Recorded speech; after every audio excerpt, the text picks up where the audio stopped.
Drive Time on RTE Radio 1, sponsored by Zurich. We believe small actions can have great impact. Take a small action today. Speak to a financial broker about a Zurich pension.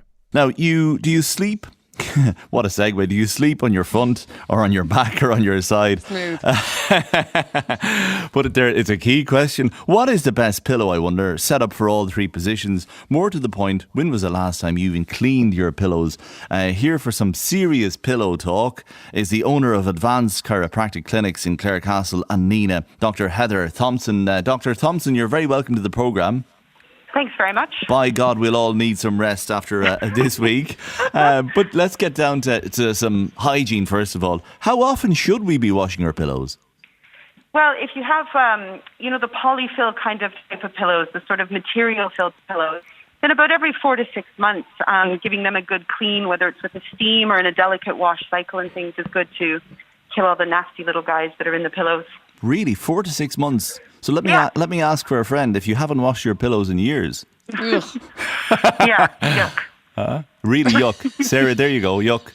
Just in relation to that question you were asking me.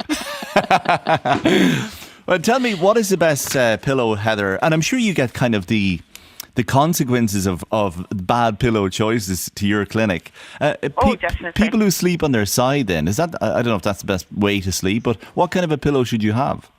Well, generally, the best position to sleep in is on your side, and using a pillow that has a little bit of structure to it. So personally, I like, and I do recommend to a lot of my patients, a memory foam type pillow, so that it can kind of maintain its shape and kind of fill the space between your shoulder and your ear.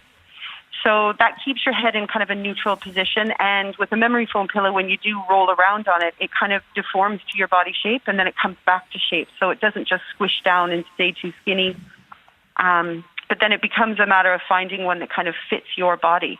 And then in terms of how many you should use, say if you had one memory foam pillow, or would you have two, or does it depend on what type of pillow you're using? And is there too many? Because I have a friend that I know, and she sleeps with 3 pillows. Her head is sort of at a 45-degree angle when she's lying down. It looks uncomfortable.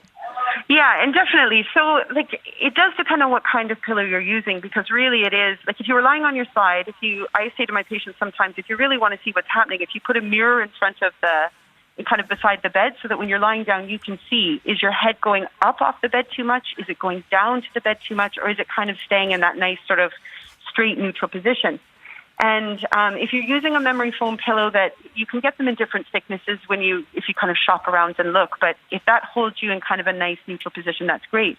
If you don't like memory foam, then using any kind of pillow, but that has a bit of structure to it, that has a good kind of fill inside of it. So if it's not too skinny, then you might find one that can kind of support you well enough. If they are a very soft pillow, you might need to use two to make that space. Do you know what I mean? Okay, so 2 things on that. When you say a neutral position, is that basically that your head is sort of the way it would be if you were standing up? Exactly. Right, okay. Exactly. So that's the way Imagine you were trying to then fill the space between your ear and where your shoulder touches the bed. So okay, it so keeps it shouldn't your be neck in angled that up kind or of straight down from position. there. Correct, Okay. exactly. And then if there's this thing about, it being soft, or pillows that can be too soft. I hate feather pillows as it happens. I'm allergic to them, but I also don't like the feel of them, because they dip in the middle, don't they, very easily? Yeah, exactly. So sometimes, you fluff up the pillow and you first lie on it and it feels great, but within minutes, hours, whatever, it kind of squooshes down, and then you have a very thin pillow and your neck isn't supported at all.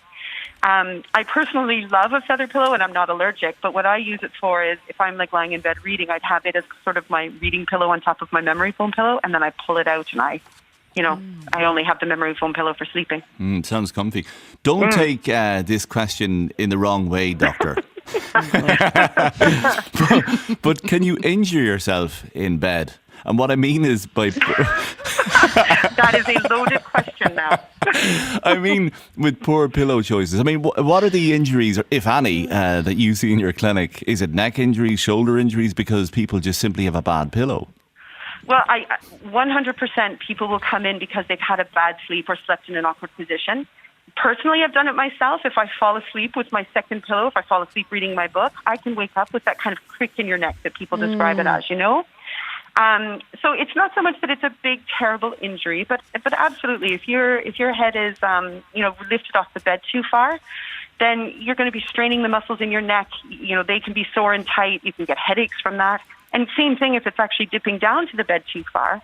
You're putting your joints and your muscles under pressure, so the same thing can happen. So is that just muscle or ligament damage? I mean, there's no long-term damage there, is there? No. Like if you slept funny one night, you're not going to have long-term damage or anything like that. But you will have those kind of sprain kind of injuries that can happen with that.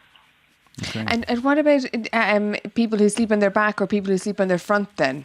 So sleeping on your tummy, I know people do it, and it's not the best position because no matter what, you have to have your head turned to one side. So that puts an imbalance on the muscles and everything, and it can cause problems. But I know there's some people that do it, so we just have to deal with that, whether it's trying to flip from side to side frequently, doing stretches in the morning, and for pillows with sleeping on your tummy, generally I would say no pillow at all, because you don't want your neck also extended and turned to the side. Interesting you say that. Lifted off the bed. Interesting you say that. I spent years sleeping without a pillow at all.